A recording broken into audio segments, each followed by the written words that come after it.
Բարև ձեզ, եթերում օրվա ամփոփումն է, ձեզ հետ է Արփինե Նավասարդյանը։ 18:00 դրությամբ առանձնացրել ենք հետևյալ լուրերը։ Ժնևում ՄԱԿ-ի մարդու իրավունքների խորհրդում Արարատ Միրզոյանը հայտարարել է, որ հաշտեցումը դժվարին գործ է, հաշվի առնելով Բաքվում դեռևս պահվող 19 հայ կալանավորվածների անհետ կորած անձանց ճակատագրերի եւ բռնի անհետացման դեպքերի պարզաբանման անհրաժեշտությունը, ինչպես նաեւ աղավաղված պատմական նարատիվները։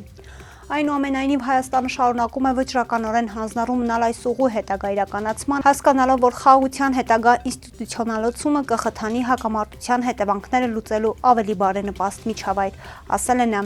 Արարատ Միրզոյանի խոսքով անցյալ տարի Վաշինգտոնում կայացած խաղաղության գագաթնաժողովը ոչ միայն խաղաղություն հաստատեց երկու երկրների միջև, այլև հարթեց առևտրի, կապի եւ մարդկանց միջև շփումների ճանապարհը։ Կառավարությունների միջև համաձայնագրերից առաջ անցնելու համար մենք նաև մեր հասարակությունների, այդ թվում տուժած բնակչության միջև իրական երկխոսության եւ վստահության սերմեր ենք ցանում։ Չնայած հակամարտության ցավոտ մարդասիրական հետևանքները դեռևս չեն լուծվել եւ հեռավոր ու մոտ անցյալի վերքերը շարունակվում են, մենք ընտրել ենք հաշտեցման դժվարին ուղին, նշել է Պաշտոնյան։ Հիշեցնենք, որ Ադրբեջանը Արցախի ռազմաքաղաքական ղեկավարությանը շինծ ու դատավճիռներով դատապարտել է հիմնականում ՑՄԱ, իսկ նախկին նախագահներ Բակո Սահակյանին, Արկադի Ղուկասյանին եւ նախկին պետնախարար բարերար Ռուբեն Վարդանյանին 20 տարվա ազատազրկման։ Սրբազան պայքար անունով շարժման առաջնորդ Բագրատ Սրբազանի օգնական Մովսես Շարբաթյանի տնային կալանքը վերացվեց։ Ընդհանուր իրավասության առաջինատյանի դատարանը Կարեն Ֆարխոյանի նախագահությամբ Շարբաթյանի նկատմամբ կիրառեց վարչական հսկողություն խափանման միջոց։ Շարբաթյանը պետք է շաբաթական 2 անգամ ներկայանա ու հաշվառվի պրոբացիայի ծառայությունում։ Նրան արգելված է լքել բնակության վայրն առանց վարույթի իրականացման մարմնի թույլտվության։ Նա չպետք է այցելի մարդաշատ կամ զվարճանքի վայրեր երեկոյան 23:00-ից մինչև առավոտյան 8-ը պետք է լինի իր բնակության հասցեում։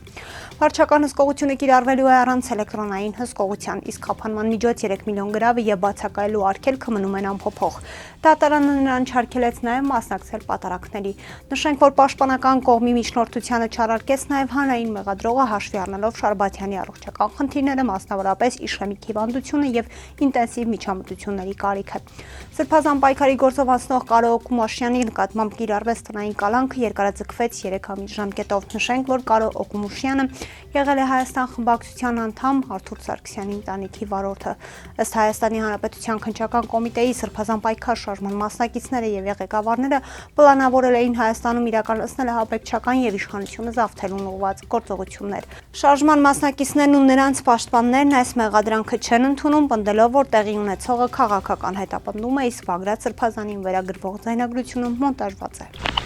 Երևանի մետրոյի գոյություն չունեցող Աջափնյակ կայարանի մոտ բիզնես կենտրոն կամ այլ շինություն է նախատեսվում կառուցել։ Քաղաքապետարանի գործակարգավարական խորհրդակցության ժամանակ այս մասին ասաց Երևանի կառուցապատման ներդրումային ծրագրերի իրականացման գրասենյակ ՀՕԱԿ-ի տնօրենի պաշտոնակատար Անետ Աբաբայանը։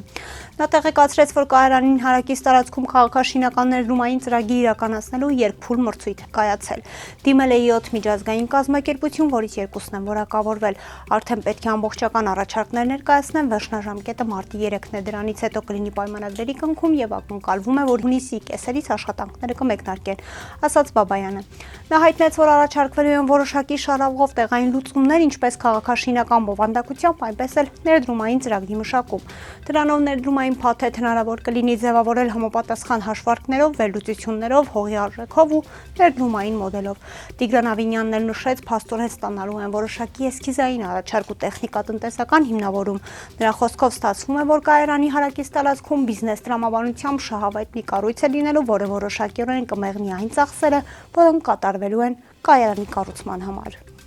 Սուրեն Պապիկյանը փետրվարի 23-ին պաշտոնական այցով ժամանել է Իրանի Իսլամական Հանրապետություն, այս մասին Պապիկյանը գրել է սոցցանցի իր էջում եւ կից տեսանյութ հրապարակել այցի օրակարգի վերաբերյալ մանրամասներ առայժմ չեն հաղորդվում։ Ազգային ժողովի հերթական ընտրությունների ընտրական իրավունք ունեցող քաղաքացիները կարող են ժամանակավոր փոխել իրենց հաշվառման վայրը։ Այս մասին հաղորդում է Կենտրոնական ընտրական հանձնաժողովը։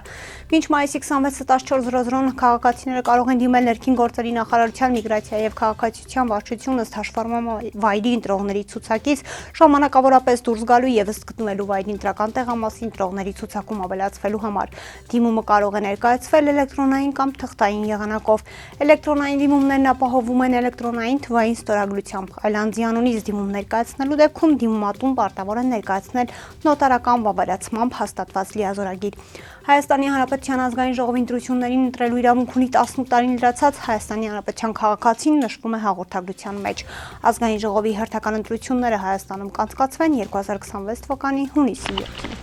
Աջափնյակ վարչական շրջանի Աբելյան փողոցում տեղի ունեցած արյունալի միջադեպի մասնակիցներից մեկը կալանավորվել է, մյուսները տնային կալանքի տակ են։ Այս մասին հայտնում են Հայաստանի Հանրապետության քննչական կոմիտեից։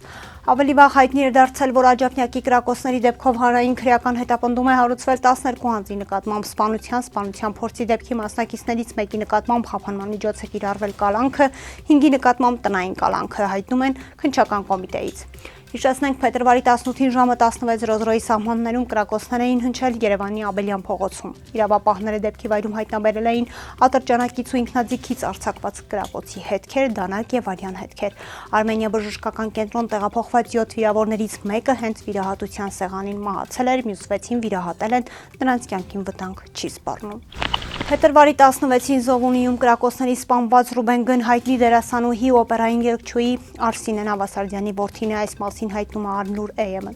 Այդ օրը ժամը 23:50-ի սահմաններում Կոտայքի մարզի Զովունի բնակավայրում կրակոցներ են հնչել։ Ռուբեն Գին կրակել է Զովունի գյուղի բնակիչ 45-ամյա Արմեն Զ-ն, ով փորձել է փախուստի դիմել, սակայն կարճ ժամանակ անց Նաիրի ոստիկանության բաժնի ծառայողները նրան հայտնաբերել են Զովունի գյուղի 11-րդ փողոցի շենքերից մեկի հարակից տարածքում։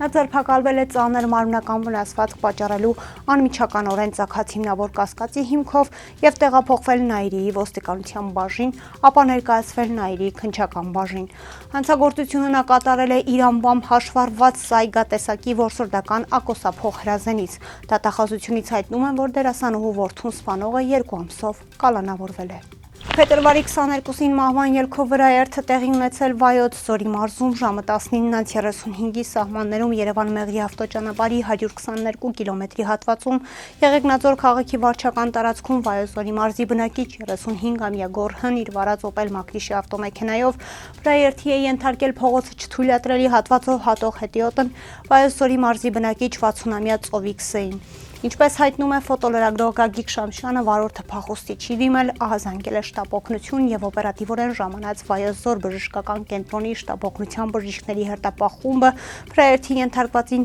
նախ տեղում առաջին բուժօգնություն է ցուցաբերել, ապա տեղափոխել Վայոց Ձոր բժշկական կենտրոն։ Մինչ բարեկները սահմանազատել էին տարածքը, հիվանդանոցից ոստիկանության Եղեգնաձորի բաժինը ահազանգ է ստացվել, որ վրաերթի ենթարկվածը հիվանդանոց տեղափոխվելու ճանապարհին մահացել է։ Դեպքի փաստով քննչական վարչությունում նախաձեռնվել է քրեական պարույտ, որտեղ էլ պարզվում է մահացածի ինքնությունը։ Վարորդը տեղում ենթարկվել է սթափության փորձաքննության, եղել է սթափ։ Քննիչի հանձնարարականով ավտոմեքենան տեղափոխվել է ոստիկանության Եղեգնաձորի բաժնի պահպանվող հատուկ տարածք։ Կհանդիպենք վաղը, առողջ եղեք։